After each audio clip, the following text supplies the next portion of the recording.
And now, coming to you live from the decentralized studios of Satoshi Crypto Research Labs, it's Blockchain After Dark. And now, with drones flying over our heads, this just in from the newsroom. Hey everybody, welcome to another episode of Blockchain After Dark. Today, we're going to talk about why Bitcoin is heartbroken over New York. The ironic thing is that blockchains have been around since 1991 or so, when they were first invented by a couple of cryptographers. And those cryptographers, Mr. Haber and Stornetta, who invented the cryptography for blockchains,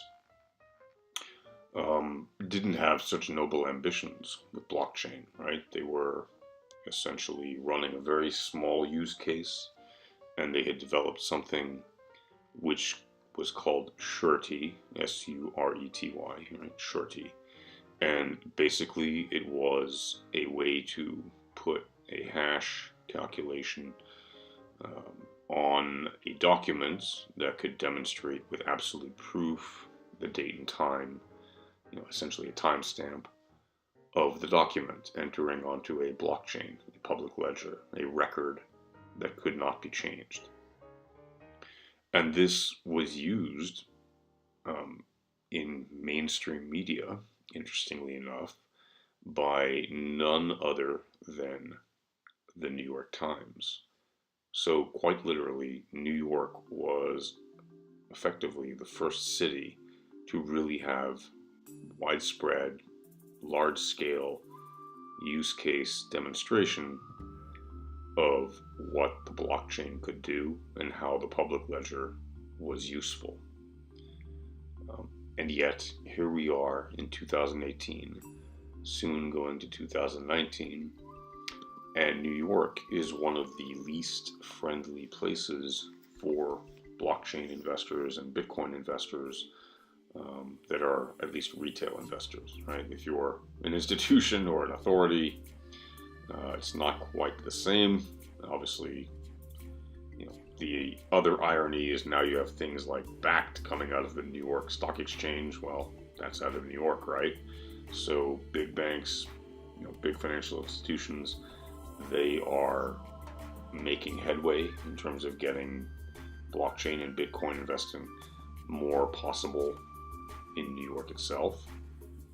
But as far as retail investors go, there is a huge number of services, products, ways to use or engage with ICOs, blockchains, cryptocurrencies of different kinds, and anything else you might drill down onto, and then essentially any kind of blockchain service that you might want is under fire from New York in terms of the law.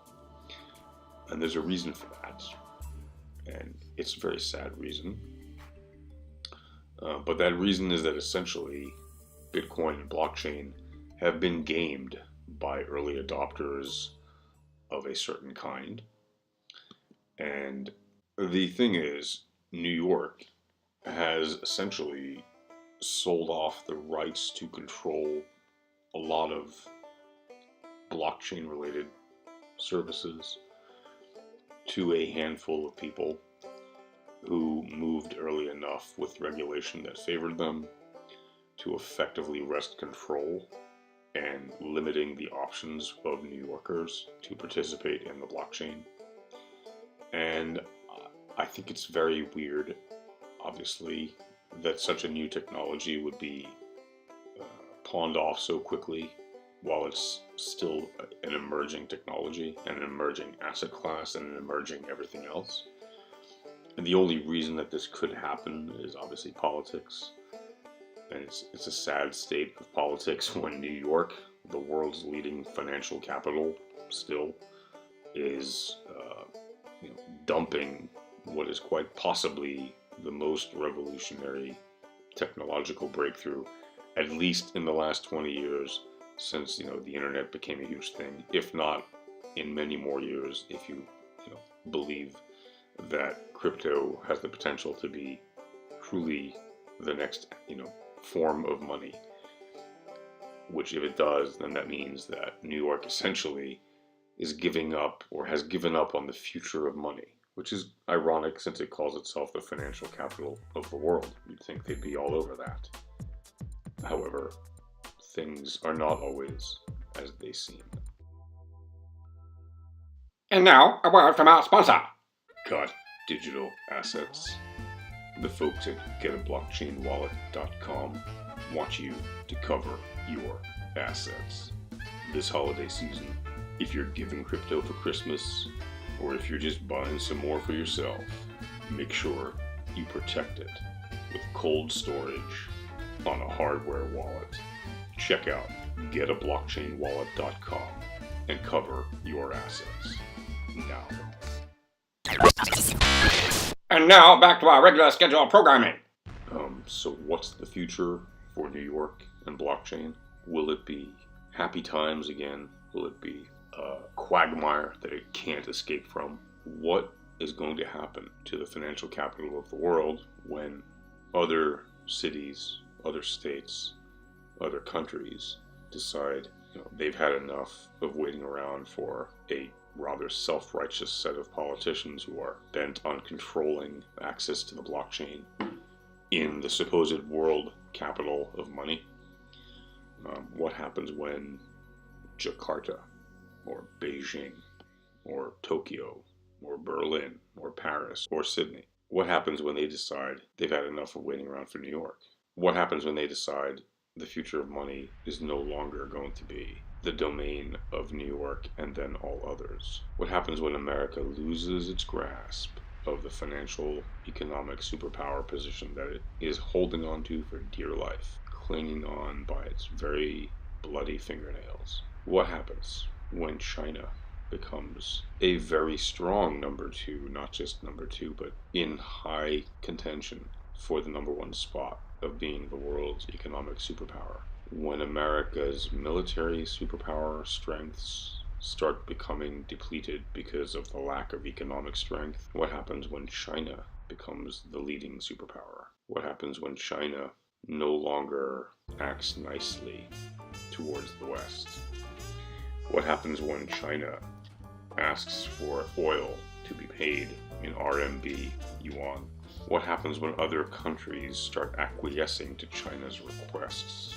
What happens when China starts demanding payback for the dollars it holds for US debt? What happens when all of these things happen and the US is powerless to do anything about it? And so much of that was preventable and is still somewhat preventable and definitely manageable if only New York would get with the times and stay ahead of the curve rather than lag behind and fall victim to others, and thus engulf the entire United States in a future that is potentially so bleak and so horrible that just calling it the next market crash does it no justice. It is imperative that Americans, in New York in particular, for the sake of their country, for the sake of the United States, and for the sake of freedom of people around the world, especially those who do not wish to be subject to the kind of political and civic oppression that regularly happens in China and in territories influenced greatly by China. For those people, in other words, for the free world, and for the oppressed whom you wish to free, if you choose, if that is what you want to do. For those very reasons, it is critical that New York takes the next steps necessary to evolve their policies that fester and damage the blockchain and Bitcoin mass adoption. Think about how much more mass adoption we would already see if New York had embraced the blockchain and enabled retail investors and the average citizen to not only engage with the new currencies, but to participate in all of its great products and services. Is there more risk by being a little bit less stiff on regulation? Yes, but is there not greater risk for your future prosperity by using draconian laws or by selling off monopolies to a very small number of well-heeled individuals and institutions that effectively are cornering the market to their own personal gain at the detriment of all others who are their fellow citizens. I think it's a very sad state of affairs, what's happening in New York, and that clearly explains why Bitcoin and blockchain in general are what I call heartbroken over New York. Well, that's going to do it for today. I hope you're all having a very relaxing time and that everything is going smoothly in your way. I hope you'll engage with us, like, follow, comment, and of course subscribe. And share this with your friends. And check out the links below in the comments to read more about the issues facing blockchain in New York. I hope you'll join us again next time on Blockchain After Dark. And until then, be well.